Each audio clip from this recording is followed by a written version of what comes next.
Welcome, Sir Francis Drake Virtual Open House. This is the project extents. Many of you guys have seen some of these figures over the years. The project in the easterly boundary extends all the way to Highway 101.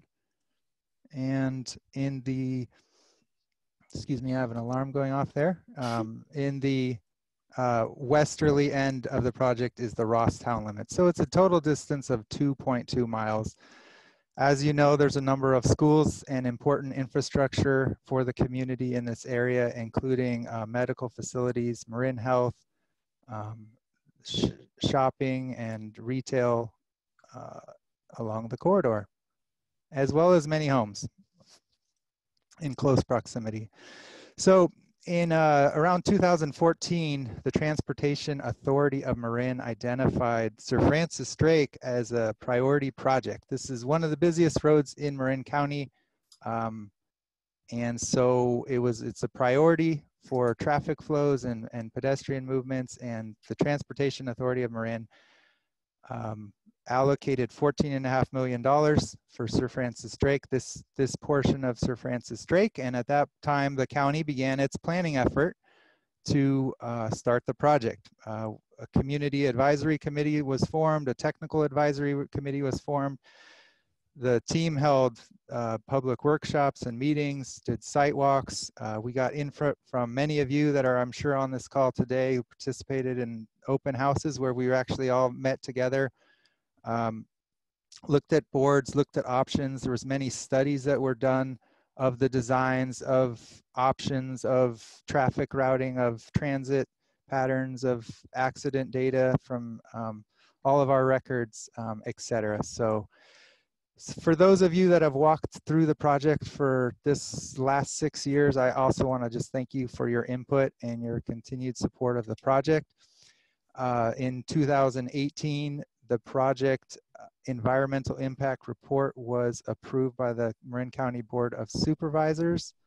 And then since the EIR was approved in 2018, the design team has been working to finalize the engineering drawings. And then just this last February, we put the project out to bid. We got 3 bids, the lowest of which was our award to Gelati Brothers of San Rafael, and the total of $18 million. We're looking to start work in 2 weeks on June 15th, and the work is expected to take 1.5 years, ending in December of 2021. So again, I want to go over some of these components of the project, some of the project benefits, and then after I read this list, I'm going to go into more detail of some more specific examples of what we're doing with the project. The first component is to improve pedestrian crossing safety and accessibility. Next, to improve transit access, improve traffic flow, and reduce congestion. Update traffic timing with new signals, rehabilitate the pavement, replace MMWD's aging infrastructure. Their water line in Sir Francis Drake is 100 years old. The Water District has partnered with the county to minimize the disruption of their project work. That's totals $3.3 million worth of work for the Water District. And we've kind of merged and dovetailed their project into the county's larger paving and corridor rehabilitation project to kind of minimize the disturbance and the time length. And so we partnered and we've been working with the water district in that regard. Additionally, we're adding infrastructure for fiber optic communications, putting conduit in for the future.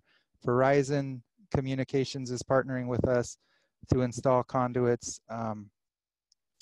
There, we're also improving street lighting in the corridor, not to change the characteristics of the corridor, but just to make the lighting more consistent throughout. Lastly, we intend to enhance landscaping and irrigation, and at the end of the project, we're going to have we intend to have a beautiful paving job with clear pavement stripes and beautiful landscape medians and a much improved situation. This first slide shows the signalized intersections along the corridor and the upgrades to the traffic signal system technology that the project is making will have noticeable impacts and benefits to the traffic flows, to pedestrian safety. Um, the signal phasing improvements of having the traffic signals intelligent, having them be able to communicate better with each other, having them be able to make real-time adjustments to traffic patterns. All those elements will help vehicles move more efficiently through these signalized intersections. And we all know this is a very busy corridor. Right here at Alicio, we have 46,000 cars a day. And so this next slide is right there at Alicio and Barry, right close to the Highway 101. And a change that we made here was that at one time we had these pork chop islands here, and we had a crosswalk going east to west across here. And what we've done is this crosswalk really went along this sidewalk. It didn't really go anywhere per se. So what we've done is we've removed this crosswalk from the intersection, and the crosswalk is now going to be north of this Via La Cumbre intersection, so people can still get between here. But what that does is it really, one, it makes the crossing safer up at Via La Cumbre, and then secondly, in the signal phasing of this intersection, we've removed that pedestrian call that stops cars when a pedestrian is crossing here. We've just taken that out of the equation, and so that's no longer a delay for the movement of vehicles through the intersection.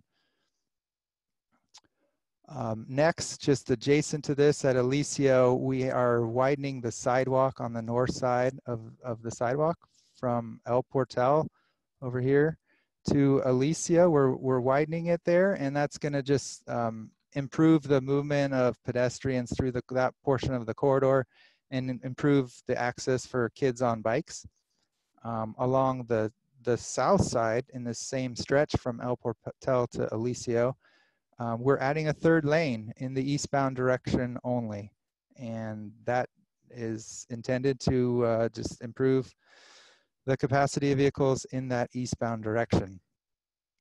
At the Bon Air intersection, just moving a little bit west down the corridor, another change here that is just kind of an efficiency change is previously we had the crosswalk in the north-south direction over on this easterly side of the intersection. And what we've done is we've moved it over to the west side of the intersection, and it's now adjacent to this bus stop. And we've done some accessibility improvements to a lot of the bus stop and transit access in the corridor. And in moving the crosswalk over to this side, what we're able to do during a pedestrian call to cross here, we're able to allow these two left turn lanes to clear while the pedestrian is crossing. And additionally, this right turn lane can also clear during the pedestrian call. So those are a couple improvements at Bon Air Road intersection. The next area I want to look at is right here around this curve. As you may know, vehicles tend to travel faster than the posted speed limit. The posted speed limit on the road is 35 miles an hour, and there's often times when people are going well above that. And we definitely need people to slow down, so to help with safety. But right at this corner, we've had some issues here, so I'll take you there, and that is the curve right at the Ash Avenue intersection. And there's this is the Ash intersection here, and there's the liquor store nearby. And what has happened is that when vehicles come around this corner and there's reduced sight distance, and we have pedestrians, etc., we've had a high incidence of rear end collisions there, and that's what our accident data has shown. And so the design team took that information and they came up with a pedestrian crossing signal, which is called a hawk signal here.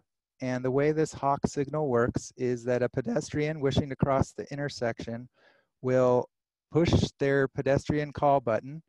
And when they push the call button, There's advance warning signal up around the corner, so cars, before they get to the turn, they can start seeing that there's a call, there's going to be a stop light.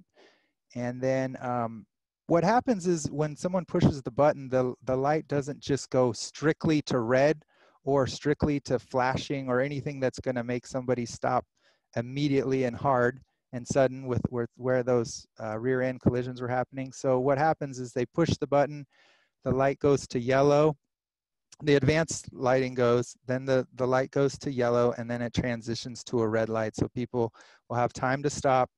And then the pedestrian, when the cars are stopped, the pedestrian can initiate their movement to cross to the median. And then the light will go from yellow to red, and then it will go to flashing red. And at flashing red, after the pedestrian is cleared, vehicles can continue moving in this westbound direction. So then once the pedestrian is at the center median, they complete the stagger over to here, then they have to push another call button. And when they push that second call button, it initiates the same sequence for those traveling in the eastbound direction. And so really this design here, it enables us to keep traffic flowing to the greatest extent possible. We're only stopping one half of the road at a time. It has advanced warning, and we think it's going to make a much safer situation at this critical intersection. Next, I want to show some improvements that we're doing for pedestrians around the schools that we have, Bay Sitch Elementary School here and the Ross Valley Nursery School here. We're straightening out this Manor Road intersection where we've had problems there before. We're adding an at-grade crossing at Wolf Grade in addition to the pedestrian overpass bridge here. And then you see here these grayed out areas, we're increasing the storage capacity of our slip lanes to just add more capacity for vehicles turning on and off of Sir Francis Drake, just providing more storage for cars getting on and off. On the other side of the school is here. This is Wolf Grade, is Laurel Grove. And there's this picture here at the Laurel Grove intersection shows a number of school children at this pork chop island located right over here. I hope you all can see where I'm pointing. And obviously it's an unsafe condition. The kids are spilling out into the traffic lanes. And so what we've done here is we try to narrow the crossing distance for pedestrians. And when you narrow the crossing distance, that decreases the amount of time it takes pedestrians to get across safely. It also decreases the amount of time that the vehicles are waiting for the pedestrians to get across. And then we've widened the sidewalks here for the school children so that pedestrians and kids can pass each other in both directions all the way in front of the school. That's all being widened. Another improvement is down at the College of Marin, where we have their main bus stop for one of the main bus stops on Sir Francis Drake for the college. And this is right at College Avenue is right here, the intersection there. And the fire station, Kentfield Fire Station, is across the street here. Well, the bus stop location today is located right in this area. And what happens there is that when students get dropped off, they often end up jaywalking across 4 lanes of very busy traffic here. And so working with Marin Transit and the Golden Gate Transportation District, we've decided to move the bus stop over closer to this signalized crossing at Elm Avenue, which is a much shorter crossing. And that just kind of channels the pedestrians over to this safer crossing. So we believe that's going to improve that situation there. Lastly, we're adding a rectangular rapid flashing beacon at the Tucson intersection, which is closer to our Rosstown limit on the far east end of the project. So those are a number of improvements, mostly showing you a lot of the kind of more transportation and pedestrian related improvements, but obviously there's a lot of other aspects. I said underground utilities, the landscaping and the trees, and a lot of the beautification that's going to go in with this project is going to be a real benefit as well. So with that, I'd like to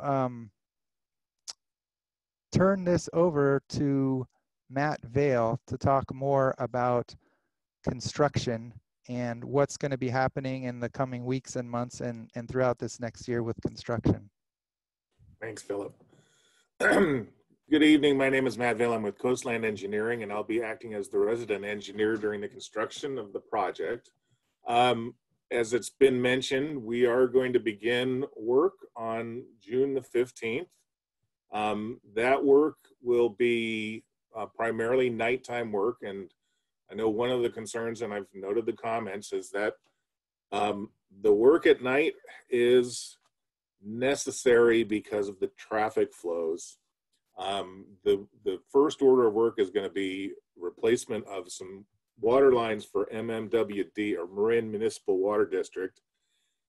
That work will require the closure of lanes, and so we definitely need to do that work at night because the traffic flows on Sir Francis Drake make lane closure during daylight hours really prohibitive. So with that, we're going to start construction. As I say, we're going to start our work at Manor and Wolf Grade and start with the water line replacement and some sidewalk replacement work. The thought being that we want to get out of the area adjacent to the Marin Catholic School and the grammar school there and get that work completed before school starts and drop-offs need to take place. So the first area of work will be Manor and Wolf Grade. The water line will proceed at night towards Ross, and that will probably take about six or so months to get into Ross, and that work will be done at night. With regard to noise generating work, we're going to try to perform saw cutting of the pavement and concrete during daylight hours because that's extremely noisy construction activity. So with that being said, there will be some demolition work taking place during daylight hours. We're also going to allow the contractor to do daylight work that can be performed without lane closures. So if he's going to remove a section of sidewalk or an intersection, the curb ramps at an intersection, anything that we can do without a lane closure, we're going to try to perform that during the daylight hours. So for the months of June and July, we're going to be heading west towards Ross with the underground work and some of the site improvement work. And when we get out and away from the schools, we will then start a second heading towards the east and working again on the sidewalks in the daylight hours when we can do that work without a lane closure. I saw a comment, the schedule that on the website does not account for rain delays. So the December end date is based on some contingency factors due to weather-related delays.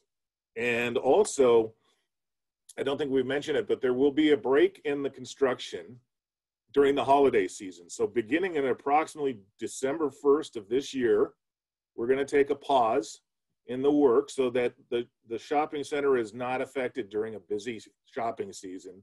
And we'll then resume work in January of 2021. And the idea being that obviously there's going to be a lot of impacts, and the least, if we can avoid causing impacts to the shopping center during its busiest time, we're going to do everything we can. The other thing, and I'm going to get to this in a second, but the traffic flows are really a key factor in our thought process with regards to what work is performed when. The anticipated schedule for hours of work, we originally started planning exclusively nighttime work because of the traffic impacts. Nighttime work will regularly begin at 8 p.m. on Sunday night, and then we'll every evening from 8 p.m. to 5 a.m. through Friday morning. So we will not be working on the project during Friday or Saturday and most of the day on Sunday. Where we can, again, do work that doesn't interrupt the traffic patterns, if we can find hours when the traffic flows are lower and we're still not at nighttime, we're going to work with the contractor to provide hours, a little bit of flexibility. So one of the things in the next bullet I wanted to talk about is one of the unintended consequences of the COVID-19 shelter in place is the traffic pattern on Sir Francis Drake and the traffic flows is dramatically decreased. We've seen some really amazing drop in, even in the middle of the day. The last few months, the traffic flows have been about 40 to 50% of what they have been prior to shelter in place.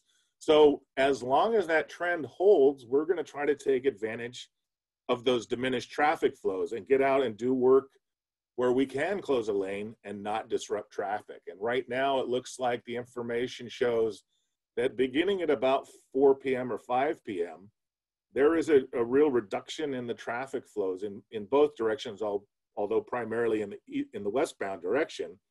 So whatever we can do in the hours between 5 and 8 that is noise generating, we're going to try to get out there and have those activities performed before people start settling in at home, and with regards to the traffic flow. So that's kind of the thought there. And as long as as I say, as long as the traffic flows are diminished by the shelter in place, we'll take advantage of that because I think it's a benefit to the community. During the first few months of work, as I mentioned, we're going to be working on underground utilities for Marin Municipal Water District, installing a pipeline in the westbound lane of Sir Francis Drake. There will be some crossings for new utility connections and service connections, but primarily that work will be done in the westbound lanes. Other work, we are going to do some horizontal directional drilling, which is a method of installing an underground conduit that does not require open trench cutting. And we're going to do that horizontal directional drilling basically at the same time because it's parallel work. So we'll be doing that horizontal directional drill in the months of June and through September, working on that effort. Then as we head into the fall, we're going to start working on some more of the site improvements, the intersection improvements, the crossing and pedestrian improvements. There's a retaining wall and a ramp that's being installed near the College of Marin. And so that work will continue through the fall. And then, as I said, we'll take a pause during the holiday season and then resume in the new year. And then the new year, again, will be night and day work as day work allows without interruption to traffic. We'll be working on the intersections. There's also a section of pipeline that Marin Municipal Water is replacing at the Alicio end of the project, which goes basically from the intersection of Alicio and to the boundary of the project as we approach the Caltrans 101 right away. Again, those items of work that have to be done at night, we're gonna have to stick to that. And then the last phase of the work will be paving the entire project and the landscape improvements. And I think the landscape improvements are pretty extensive. Part of the work, and I don't know if Philip mentioned this, a lot of the median islands are going to be removed and expanded to accommodate additional landscaping. And that landscaping work will be taking place at the end of the project, that being mid to late summer of 2021. And again, as I mentioned, the schedule obviously is subject to change. Construction is a really fluid process with regards to every time you go into the ground, there are the potential for change conditions and things can get slowed down. So that's why, as I said earlier, the contract time that's on the website does not really take into account contingencies for potential impacts to the schedule. Just kind of to talk about the work, and Philip, I thought, did a really good job of covering it, but with regards to impacts, the reconfiguring of intersections primarily can be done without disruption to traffic. However, there are underground conduits that need to be installed for signalization. Those are going to require some periodic lane closures to install underground utilities for the signalization. The reconfiguration of the medians is going to require lane closures. So again, may be done at night. Obviously, the pedestrian crossings and walkways can be done as long as they don't disrupt traffic in the daylight hours.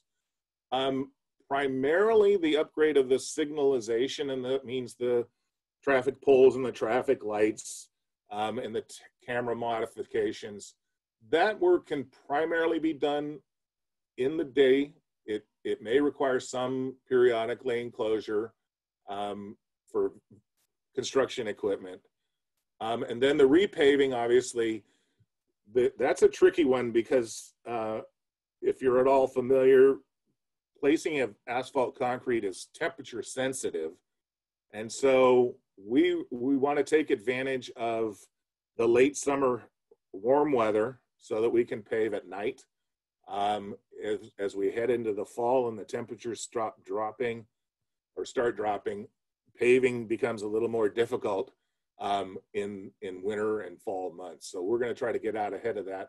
And then obviously striping and pavement markers, that kind of work will be done daylight hours, and it can be performed with what's called a rolling block, lane blockage. And there's basically, if you've seen Caltrans work, there'll be a truck in front of the striping vehicle and truck behind the striping vehicle, and they basically move down the lanes as slow traffic, but they don't require lane closure. So that's it in a nutshell. We're very excited about this job. I think the community benefits are tremendous. We are very much aware of the concerns about noise and disruption, and we are working very, very closely with our contractor, Gelati Brothers. We have what's called a partnering session scheduled, where we are going to collectively work as partners to achieve success and to overcome obstacles. And I think that will be a benefit to this project, because based on our initial interactions with Gelati Brothers, I think we have a really good start of that relationship. So with that, we'll move on to the questions. Nicole, would you like to start with a few of the questions? Yes. So the first question is, I'm concerned about lighting that was mentioned. Our backyard faces to Francis Drake Boulevard, and I want to be sure we won't have any bright lights shining into our yard. And I am also concerned about landscaping along the fence. Those are both very good questions. The lighting that's going to be done, we'll have light shields on the lights to keep light out of the backyards and just have it directed towards the sidewalks and the roadway. The landscaping, we're working on that. We've had input with CSA 17, which is actually funding quite a bit of the landscape improvements. I can't get too much into the specifics without knowing exactly where people are living and that kind of thing. Could I just mention a few comments, just follow up on Matt as we kind of continue here, Nicole? Yeah. And that is one thing I wanted to mention too, as Matt was talking about the construction and the underground work, is that when the water line goes in, the goal is to have the water line work progress down the corridor, and they have like 8,000 linear feet to go down the corridor, and their goal is to get 150 to 200 feet a day is their target goal. So a lot of the underground work initially, it'll be moving through the night. It'll be a few nights or a week here, and then it'll just kind of move down the corridor. Now on the noise, the EIR has a lot of conditions that it's placed on noise, including mitigation measures that we're taking. We're requiring the contractor to equip all of their vehicles, all of their tractors and heavy equipment with a special backup alarm that doesn't just do the beeping sound. That's can be heard in all directions, very loud, but there's a directional multi-frequency backup alarm that they'll be using. They're changing this out on all their equipment now, and that just sends kind of a white noise, a pulsing kind of a wave sound. And the difference with the sound on those backup alarms is really that this sound is directional in nature because of the multi-frequency nature of it. So it only projects the noise, the alarm, directly behind the vehicle. It's actually even safer in that regard because workers on all the sides of the equipment aren't alerted to it. It's really just the people that are directly behind the equipment. So we're asking for that. And for the work at night that is going to be noise disturbing, there's different measures around the cutting and that kind of thing that we're requiring. We will be monitoring the noise levels throughout the night work and keeping the contractor under the thresholds that were specified in the EIR. Okay, so that actually answered the second question, which was related to concerns with night work. The next question is, will there still be a third right turn lane onto Wolf Grade?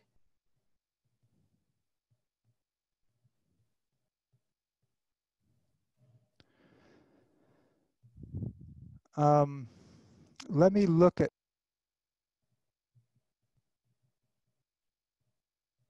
I don't believe we've changed any of the, I don't think we've reduced any of the access. The third right turn lane onto Wolf Grade? Yes, third right turn lane.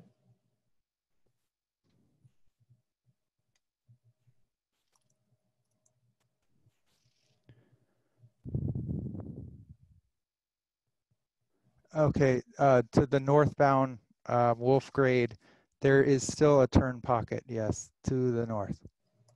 So there isn't going to be a slip lane like there is now, but there will be the through lane, a lane that will enable you to also turn into the school, which I believe is from a turn pocket to go south into the school. And there will be a separate a separate turn pocket lane to go northbound on Wolf Grade. That's all heading west on Sir Francis Drake to Wolf Grade. Okay. Next question is, I live on Sir Francis Drake Boulevard and would like to know if parking, driveway access, and sidewalk access will be impaired.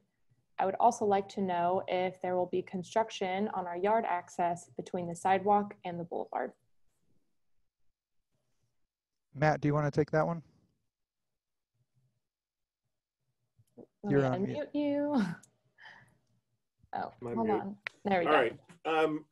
So there will be, when the sidewalks are removed and the curb ramps are replaced, there will be some period of time when sidewalk access or curb access will be reduced, and it will be because the construction's taking place. The contractor under this agreement, under his contract, is required to provide an alternative pedestrian walkway.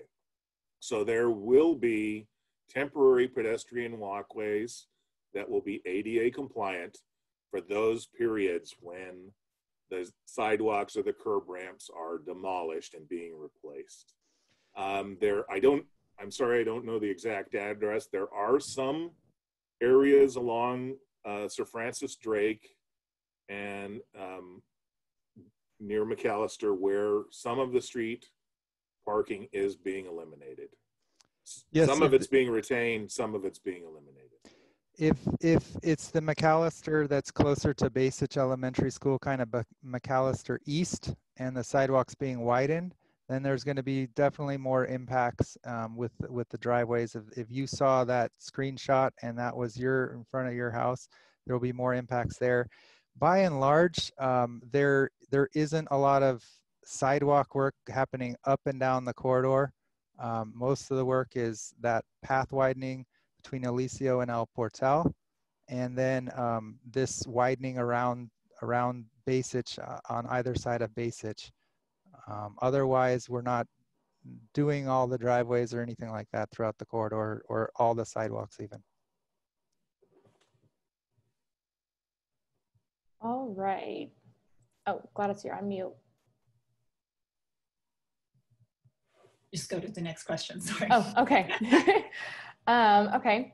The next question is, if there are issues during the project, who can we call and or email to discuss them? I can answer that question.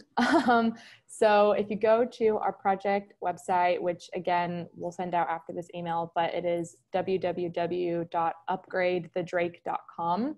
We have both a project hotline and a project email address that we are monitoring every day. Elise and I are checking that, and we will always respond to you within a 24-hour turnaround, making sure that we received either your voicemail or your email message, and then we will work with the construction team and the county to get your question or comment answered. And Nicole, the other thing is, obviously, we will have an Coastland Engineering will have an inspector monitoring the construction activities, both shifts, day and night. There will be door hangers that the contractor will be placing as we enter the neighborhoods, and those will include contact information for Coastland and Gelati Brother personnel as well. And we are getting questions from our team, from Elise and Nicole. They're sending me questions already, the questions that they can't answer, and we're responding to them already. So I appreciate the questions coming in, and I appreciate the team, and our goal is to respond to all the questions for sure. Even if we can't just do it in one meeting or one session, our goal is to always respond to your questions. Okay. Elise, I'm going to have you share the next set of questions for the Q&A. Great. Okay, so the next question is, what degree of smart traffic lights will be implemented based on nearby lights, current traffic, and hold times, overall maximize throughout and minimize wait times? Is this breaking the jurisdictional boundaries to coordinate with the lights or continue traffic? Oh, sorry.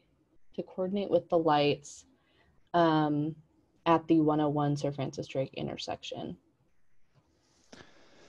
So yeah, these improvements will improve the signal coordination between the lights on the corridor that are all maintained by the County of Marin, even as a portion of some of these intersections from from Alicio, La Cuesta, El Portal, all the way to Bon Air. The south side of those intersections is all in the city of Larkspur.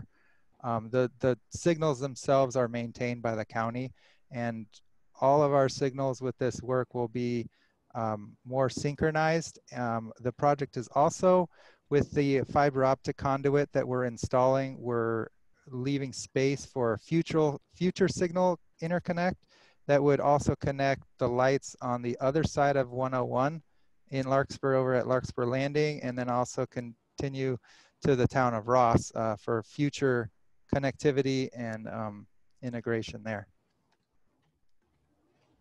Elise, before we move to the next question, I just wanted to, in case somebody drops off, we will be providing this the presentation onto the project webpage. So if you want to reference it back later, it will be available at a later date on the website. And we will also be adding the questions into the FAQ section of the website, so you can also reference that. Okay, Elise, to the next question. Great, thanks, Gladys. So the next question was about the project timeline, which I believe we already addressed. So I'm going to move on to the next one. So the next question is, does anyone know if the Marin Municipal Water District has any lead service lines? I'm presuming that was meant lead. But oh, lead, excuse me. And honestly, I don't know the answer to that question. What we are installing is welded steel pipe. I would be very surprised. But the lines that we're replacing are primarily 12, 18, and 20 inch. There may be service connections that we're going to replace, but those are all going to be replaced with copper. Excuse me. But I don't know of any lead material that we're going to encounter. Okay, great. So then the next question is, are there any above ground electric lines along the corridor? And if so, are they being undergrounded as part of the project to reduce fire hazard? So yes, there are some above ground electrical lines, definitely as you get towards Ross. And the last time the corridor, or there's been kind of two projects on the corridor. One was in, I believe, 2005, and the other one was like 1996, if I'm getting my dates right. And in the project 22 years ago now, in 96, that was a big undergrounding project, and they undergrounded a lot of the overhead overhead electrical telecommunications lines from the freeway, from Highway 101, down along Alicio and down all the way to, I'm not sure if it goes all the way to past college or not, but we've learned from the experiences of that project in doing this one. And really what happened with that project is it was a similar type of project as this. It was a pavement rehabilitation, and they were wanting to do this undergrounding work. And what ended up happening is that initially they tried to do day work, and because nobody wants to have night work and the disruption of night work. But what happened very quickly is that the traffic backup from the undergrounding work, along the Bon Air Center, along that zone there, it quickly backed up so quickly that it was backing up traffic clear onto Highway 101. And the CHP was on the scene, and they were saying, you guys can't do this. And basically, the director of public works at that time, 22 years ago, went back to the public in a meeting, and he said, hey, this is what's happening. And the public supported the project moving to night work at that time, 22 years ago. And we all know that the traffic has increased in the last 22 years, but that's the project history. I'm friends with the old project manager, and we've discussed what happened and the kind of the lessons learned, and we're moving forward. We've paid a lot more attention to the traffic counts, to the traffic modeling, and we're basically, with COVID-19, we're continuously modeling traffic. The last month we're modeling it continuously until it changes or it kind of goes back to normal, because as Matt said in his presentation, the rates are so much lower than pre-COVID-19. And we do want to work with the contractor in our partnering to take advantage of that. And that's really why our board of supervisors, the last month or so, they said, you know what, we really want you to press forward with this and get the project moving, kind of expedite it, if you will, while the counts are lower, because it does make the work a lot easier. They can accomplish more when there's less impedance with the traffic. Okay. So then, let's see, our next question is, will the landscaping also include the over/underpass by Highway 101? Other communities beautify their on and off ramp areas. Ours is full of weeds. Will that be part of the project? No, so we have been able to include, there's a section, there's a center median from the Alicio intersection, Alicio Berry, that continues towards the 101, just the center median, and it goes across the Del Monte intersection, right where you'd access Jason's restaurant or whatever. That median is all in the city of Larkspur, but we've teamed with Larkspur. We're going to improve the center median. But outside of that, and the shoulders and the on-ramps, those are well within Larkspur and the Caltrans right-of-way. Those are not areas that are included in the project. Many of the project elements that we would like to include, we simply don't have the funding for. We're basically doing everything we can with the money that we have available. Okay. The next question was about sound limitations, which we already answered. And then after that, the question is, I'm sure you've considered this, but if you add a third lane to Sir Francis Drake eastbound, won't it bottleneck once you get to the 101 southbound access lanes like we already do? Yes, that's a good comment, and that is true. We are restricted in what we can do by the Caltrans freeway, the Highway 101, and Caltrans has jurisdiction over that. And as you know, there's already a backup there, and so we're adding the third lane, and it will help people get in and out and circulate through the Bon Air Center. But ultimately, if there's 46,000 cars a day, we can only do our part in the county, and then we leave the Caltrans right away up to Caltrans for them to prioritize that with other freeway upgrades. I'm going to pop in for just a second because we had a request that the question that was asked earlier was not exactly addressed for the individual. So I'm going to restate that question. They're asking about driveway access for residents on the Sir Francis Drake near the water main work. If water main work is active, can residents access their driveway? Matt, can you answer that question? Sure. So first, the water main work will be done at night. So that will eliminate some of it because that work is going from 8 p.m. till 5 a.m. But the contractor will have steel traffic plating available, and we always make accommodations. So if there's an emergency, if an emergency vehicle needs to get through the work zone, if a resident needs to get out urgently, we will have traffic plating available. We can span the trench and provide access. That's not to say it won't take a few minutes, but we can make accommodations during the water line installation. There will always be a traffic lane open in each direction for emergency purposes. This road is critical to emergency services and police and fire, et cetera. So there will always be a lane open, and that's just comes with it. And the contractor will always be available with trench plates, as he said. So the thing to do is if you knew you were leaving, would be to go out there and then give them a little advance warning and saying, I got to go in 10 minutes, you know. I got to get out of here, and give them a minute to cover their work zone and let you have the access that you need. Great, thank you. Nicole, are you ready to ask your questions? Yes, let me scroll back. Okay.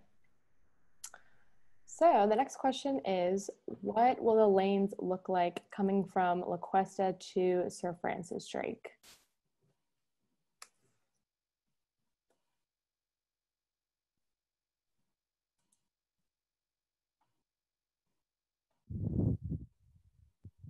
I'm not sure I exactly know what the question means there. I guess if you were traveling south from La Cuesta, and that intersection is the same with the entrance to the shopping center of the Bon Air Center. The lanes will be reconfigured a bit. The median island that's there, the decorative median island, we've worked with the members of CSA 16 to talk about landscaping improvements. I believe that's also right where the Castle Coldwell Banker is. So the median island's going to get shifted around. There's going to be similar improvements to maintain the character of that entrance to that neighborhood. There will be a left turn lane, a through lane into the shopping center, and then a right turn lane to go westbound on Sir Francis Drake. The lanes on Sir Francis Drake will be somewhat similar in nature, and then there will be the third lane through that area going east from La Cuesta to Highway 101. Okay. Thank you, Philip. The next question is, are you keeping the right turn lane from 101 and Sir Francis Drake Boulevard to Eliseo Drive? So right now there is there's a what we call a pork chop island, and the island there is got this little pedestrian crossing on it, which is an uncontrolled crossing of pedestrians, and it's a kind of an unsafe situation. So we've taken that out, and in general throughout the corridor, I know there's another question that it looked like it was coming up regarding McAllister and a kind of a slip lane that happens at the West McAllister. And that's an intersection where people tend to take a corner at really high speeds. And so one of the things that we have to do with the design is try to shorten the pedestrian gaps where the pedestrians are crossing, but also we need to slow cars down on some of these corners. So in that McAllister situation, the corner is getting redone. It's not going to be just a turn that people can take at 40 something miles an hour anymore. They're going to really have to slow down there. We've worked with or at least met with and talked with a property owner at the office building on that corner. And at Alicia, where this question is, if you're coming from 101, right now there's a dedicated slip lane. There's a very wide area between the center median on Alicio, and that lane is just enormous. And we've kind of narrowed that a bit, and to add for a third lane coming southbound from Alicio. And so the slip lane is gone, which was the slip lane through the pork chop island, but there's still a dedicated turn pocket lane. So the lane and the turn movement is the same. It's just not in the same kind of geometry as it was before, but the capacity is still there for the turn movement. Great. The next question is, when will the Bon Air Bridge project be completed? And will the Bon Air Bridge be closed simultaneously with closures on Sir Francis Drake Boulevard?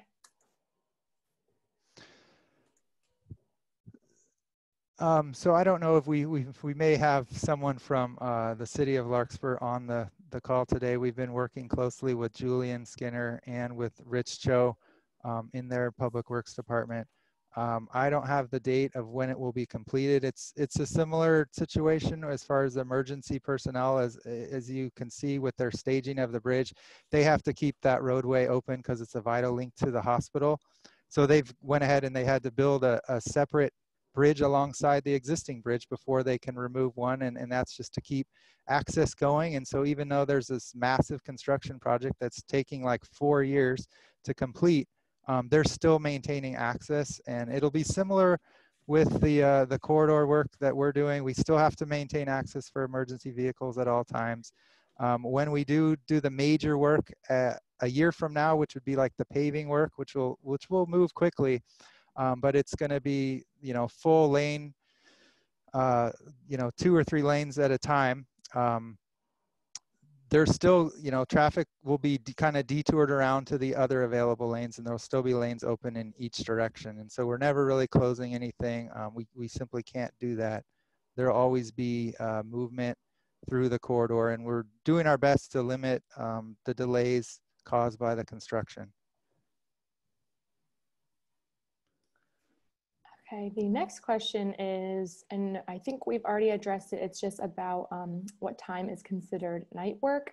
And correct me if I'm wrong, Matt and Philip, but it's from 8 p.m. to 5 a.m., correct? Correct. Great. And and I'll just throw this caveat out there, depending on what we see in trending of the traffic flows, we are considering maybe an earlier start. Say if the traffic flows are low at 4 or 5 p.m., we may start earlier and finish earlier if the traffic flows allow. Okay. Next question. I am a resident of McAllister Avenue and a member of the Kentfield Planning Advisory Board. The presentation has not shown what I believe to be the changes to the western intersection of McAllister and Sir Francis Drake. Was this improvement eliminated? So that's what I was trying to talk about a minute ago. And no, we're still modifying that western intersection of McAllister and Sir Francis Drake. It just wasn't shown today. I didn't highlight that one. Got it. Okay, Elise, do you want to take the next set of questions? Yeah. All right. So let's see. Oh yes. How come you're not making the crosswalk at Ross Terrace and Sir Francis Drake lighted as well as with the others? There have been numerous pedestrian injuries over the years. And then I am aware of people in that crosswalk because people don't see them. I think that's one we need to take another look at. I don't know off the top of my head where all of the lighting, the new lighting is going in. And I wasn't also aware of that as a hazard. So we need to look at that and get back to you on that one. Okay. The next one, traffic is usually lower during Christmas break. I wish you were taking advantage of that. That's what the comment is. I think that's a general comment that we will make a note of and definitely consider. If we had more people saying that, then we would, you know, discuss that with the contractor further. Okay. Next question, why weren't residents who live on Sir Francis Drake notified of the overnight work prior to the project approval? Well, night work has been in the EIR though, kind of the whole time. The notifications, as far as mailers or that kind of thing, I'm not. Well, I've only been on the project for 2 years, and it's been a 6-year project, so I don't know what the outreach was leading up to the EIR and all of that. So I guess I can't answer that question any further. We could get back to you on that as well, of kind of what notifications were directly to residents on the corridor regarding the night work. Okay, let's see. So some of these looks like we already addressed. So let me scroll down a bit. Is landscaping, pedestrians, which are very few, and bicyclists, which are about 1 per every 5,000 cars, more important than easing traffic? Well, that's a very good question. You know, in the review process, that's one thing that was really clearly shown, was that unfortunately that bicycling on Sir Francis Drake was not prioritized through the process. There's just simply too many cars. It's too narrow, and we really can't reduce the number of cars. And so the priority is to reduce the traffic, or improve the congestion of traffic, and that's what money was allocated for from TAM. That being said, the pedestrian safety, there isn't a better thing that we could work on is improving the safety of the school kids and the children. And so when you say cyclists or pedestrians, really the adults are not allowed to ride their bikes on the sidewalk. So the sidewalk widening work that we're doing, that we're spending money on, that's really for kids on their bikes going to and from the schools and to and from their homes and in the community. So that is a great thing for us to be valuing. And yes, the signal timing and the third lane, we're basically kind of just doing everything we can within the confines of our right of way. The space that we have to work with to improve the traffic congestion. And there are too many cars, and there's really kind of only so much that we can do. But I understand the concern with that comment, so thank you for that. Okay. When it is mentioned, when camera modifications are mentioned, does that mean security cameras as part of the lights? No, cameras, there's two kind of main ways which a traffic signal works on, and one is when there are wires that are set in the pavement, and the cars drive over that, and it's magnetic, and that tells the signal that you're there as a motorist and you're wanting to get through the signal. The other way is when a camera is mounted on the light, on the mast arm of the traffic signal, and it just shoots down, and it's not looking at anything, it's not connected to anything or not, besides just telling the signal whether or not there's a vehicle there. And those changes have basically already been made. I think most all of the lights in the corridor are already using cameras for detection, and so it works very well, and that's kind of the reason why it's kind of the modern way to go is video detection of cars. And again, those are not videos that are available for anyone to see. It's really a video sensor is really a better way to describe those videos. Okay. Nicole, are you ready to take the next question? Yes. Awesome. Okay, next question. Have U-turns at Ash been eliminated? If yes, this will push all U-turns for the liquor store and other businesses to Terrace Avenue, and we already have a difficult time turning east onto Sir Francis Drake from Terrace. Yes, that is definitely true. That U-turn was eliminated through the design process, and the Terrace one is very close by.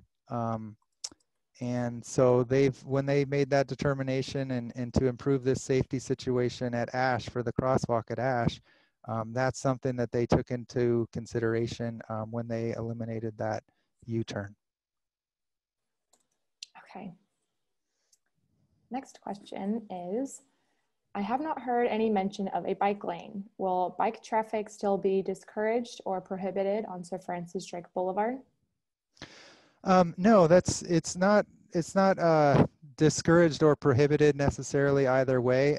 In the design and process with community involvement, the final stance or the final determination was that bicyclists would be encouraged to take alternate routes, such as the South Alicio connection, which gets you to the Larkspur ferry terminal. If you take South Alicio over near the hospital, it's another route, and it also connects to the bike path that goes through the College of Marin, and that's a nice route as well. It does involve a small hill at South Alicio, but in general, the project there, like I said, there isn't room for a lot of cycling on Sir Francis Drake. The one kind of improvements that we will be making is that we're adding fog lines to the outside lanes. So throughout the corridor, there are some areas where it's more or less friendly to ride, and the shoulders, as you're coming from Ross, and if you're heading west towards the Larkspur ferry terminal on a bike, where we have one lane in each direction and a two-way turn lane, from Ross all the way to Elm at the College of Marin, there will be a striped shoulder now, which is not there presently. It's not striped now. So there will be like 3 feet of a striped shoulder. Then once you get to College, there's actually considerably more room all the way until, I don't know if it's Bon Air, until Bon Air, or Wolf Grade. I can't remember exactly. There's considerably more room for a shoulder for riding, and again, we'll have fog lines labeled, so it's more clear. The cars are here. This is the extra area. There may be bike lanes going in the future. It's just definitely something that is being thought about and planned for the future as well, or considered. And then once you get into the corridor, in front of the Bon Air Center, that's really where it gets very tight, and we're adding the third lane, and that's an area where we're adding that path on the north side from El Portal to Alicio. That is more intended for kids riding their bikes and than adults, but we're just making kind of every accommodation we can fit for bikes at this time. But no, that is, there are areas within the corridor that are just basically too limited to be riding bikes, and alternate routes are recommended.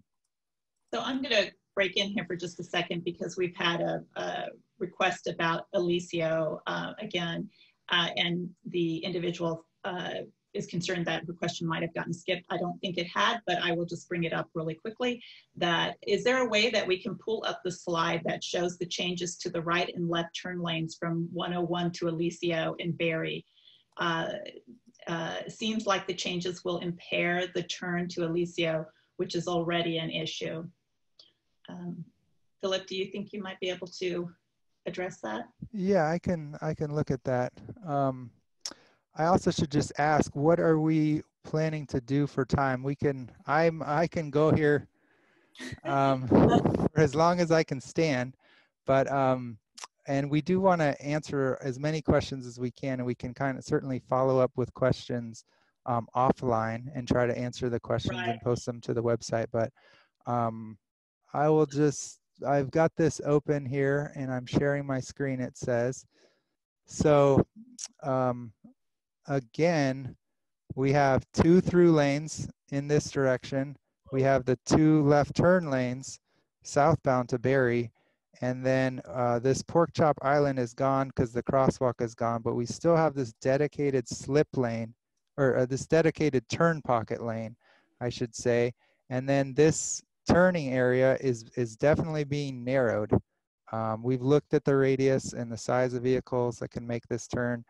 Vehicles are going to have to drive this slower than they do now because it's not going to be that huge wide area, but driving slower doesn't necessarily always equate to more capacity either, and that's an important thing to understand. And then this improvement gives us the ability to add a third dedicated lane over here, the dedicated left turn lane, a through lane, and a dedicated right turn lane southbound from Alicio. Thank you. Thank you, Philip. To answer your question, Philip, we are set to end this meeting at 6:30. So if we can't get to all of the questions, we will definitely follow up with an email to make sure that we answer everybody's question. And then we will also post the questions and answers on the web page. Okay. The next question, let me go back to that section on the list. Okay. I recall changes to the intersection of Sir Francis Drake and College that eliminates parking on Sir Francis Drake in exchange for a second left turn lane from Sir Francis Drake onto College. Is this still the plan? I would have to look at that and get back to that question because there was some changes at College with the turn lanes that were not included after they did further review. And again, I just need to have another look at that to be sure. I don't know that that was included, so I couldn't comment without another review. Okay. Next question. What is the biggest unknown that can drastically delay the project, or what is the most complicated portion of the project? So the water line, well, I'll start with the first. The most consistent impact to the project is weather. You know, we have a wet year, we get more delays. If we have a drought, we work through that. Material shortages are tending to be an issue. As most everybody's probably aware, asphalt concrete is comprised of oil. If there are oil shortages, if the price of oil fluctuates, those kinds of shortages can cause issues. And one of the things we're seeing right now is the fabrication and manufacture of steel items. There are a number of the products and the light standards and the poles and the mast arms for the signals have long lead times, which means you order them, you know, and then 6 months later they're delivered. That can fluctuate with fabrication and price of steel. So materials are always a big potential impact. Weather is another big potential impact. And then lastly is civil unrest. I mean, hopefully that's not an issue by the time we get underway, but there are those kinds of factors. And then lastly, anytime you go into the ground, there is the possibility for unforeseen conditions, contaminated materials, etc.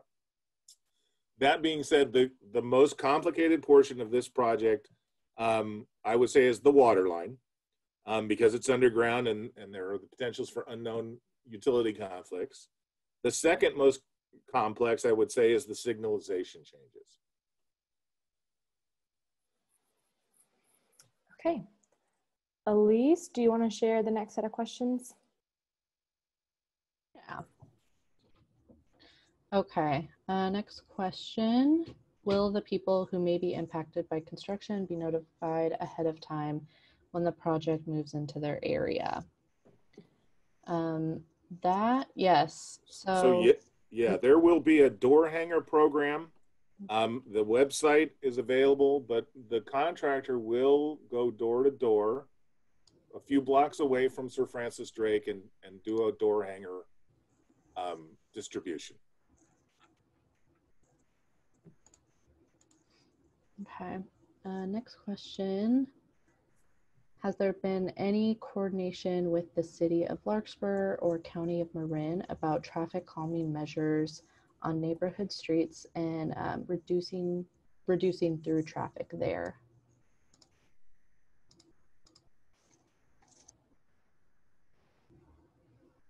We have coordinated with them directly. If there's those conversations happening and review happening with the city of Larkspur, with our traffic division, then I haven't been included with them directly, but I can I can talk to our counterparts at Larkspur about that and raise that question again with them.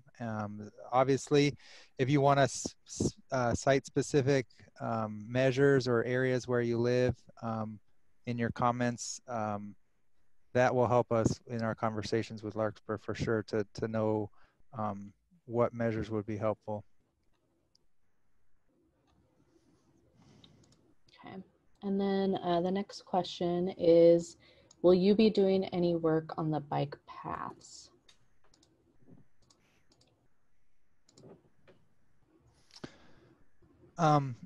In general, we're not going to be doing a lot of work on the paths besides that area that we said was the north path from Alicio to El Portal. That is actually being funded by CSA 17, which is the county or community service area 17. So we were really thankful to get that funding from CSA 17, because otherwise that work wouldn't happen. There's money being spent just with all the traffic signals and all the paving work and everything else. The water district is contributing, Verizon's contributing, Safe Routes to School is, there's a grant through TAM for that work. So there's the city of Larkspur is partnering and contributing. The county has put up over $3 million out of our road and bridge fund.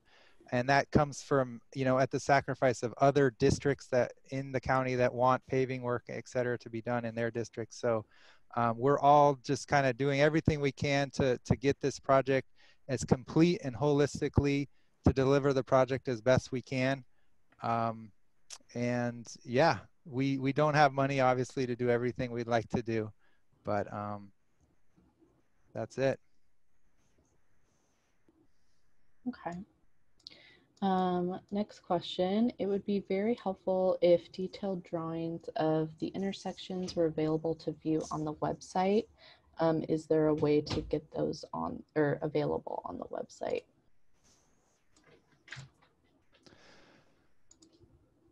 We'll have to talk about that. The project went out to bid. It's a public document and it's all public record. How we provide that, we'll have to just figure out how the best way to do that is when people are interested in kind of seeing more what's going to happen. So I'll make a note of that for sure. Okay. And then let's see. This is about another question that was asked previously about McAllister. The plan showed a slip lane for people to be able to get or to go west while trying to cross Sir Francis Drake so that they don't have to wait for an opening in both directions.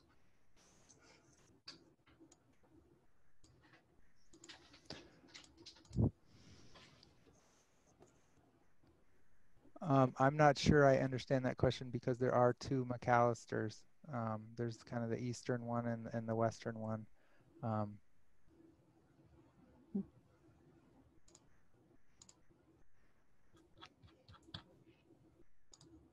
So let's make a note of that, and if the person who wrote the question is still on the line and they would like to provide further clarification, that would just kind of help us answer that as we follow up with a lot of the other questions that we're obviously running out of time and not going to be able to get to. We do want to answer all the questions, and yeah, we definitely have time and we'll make time to do that. So just continue to submit questions and continue to make contact to the project team through the project website, and we will definitely get back to you.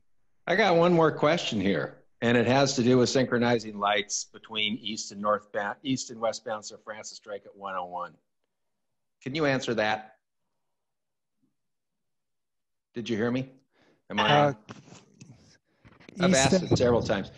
When you are heading towards 101 southbound on Sir Francis Drake going east, you know, frequently the signals on the Larkspur Landing side of Sir Francis Drake allow the traffic to merge with the traffic right there on the overpass when you're trying to get on 101. And it would be easy to let eastbound Sir Francis Drake head to 101. And then when it's done, westbound Sir Francis Drake heads to 101 southbound. And somebody in Larkspur said, oh, that has to wait for this project. It's Caltrans Larkspur and the County of Marin. So that's probably the most important part of the whole thing to ease congestion, synchronize those lights. So yeah, there was another project with a PASS grant that was intended to help with that. And the work that we're doing is going to improve the ability for us to make those connections. And Carlton, let me get back to you after I talk to the traffic engineers who know more about the specifics of that. I'm not an expert by any means in traffic, and I apologize for giving kind of vague answers to your question so far, but I would like to answer it more thoroughly. So let me get back to you after consulting with our traffic engineers and the Larkspur counterparts as well. So. Okay, so we're at the past 6:30 mark, and we do have everybody's questions that we were not able to get to, and we will be answering all of them. If we need clarification, I believe we have emails for everyone who registered, so we can get back to you privately and see if we can get a little bit more clarification on some of the questions, because I know that there were some real specific ones about some of the segments of the project. So we will definitely get back to you. I would also like to just remind everyone that the website is up and it is live, and it will be getting more information on it. This was, you know, our just wanting to get the website up there and with contact information on it. But you can also if you have questions, other questions that you weren't able to get into the chat box before we ended this meeting, that the website is the place to pose those questions. Or we do have a project hotline, which is also on the website as well. So feel free to use that. we will be, we are doing our best to respond to those questions in a very timely manner. Yes, please post your questions at the info@upgradethedrake.com or the hotline, which is 415-688-7613. Again, all of that information is on the website, and so you can go to that as well. I did put that in the chat box, but it is www.upgradethedrake.com. So with that, just wanted to thank everybody who participated at this meeting. We had a wonderful turnout, and really appreciated your patience on how we were dealing with the questions. Just a note that construction is now scheduled to begin on June 15th. With that, Philip or Matt, did you have anything else you wanted to say? No, we just, on behalf of the county, we appreciate your comments, your input throughout the project over these last 6 years, and we appreciate your patience and understanding as we undergo a very difficult and challenging project in a very busy corridor. So thank you very much. Yeah, I'll just echo Philip's statement. We look forward to serving the community, and we will be responsive and keep an eye out for your safety as we go through this project. Again, we will be updating the website with more detailed information. We look forward to continuing to engage with you. Thank you so much, and have a good rest of your evening.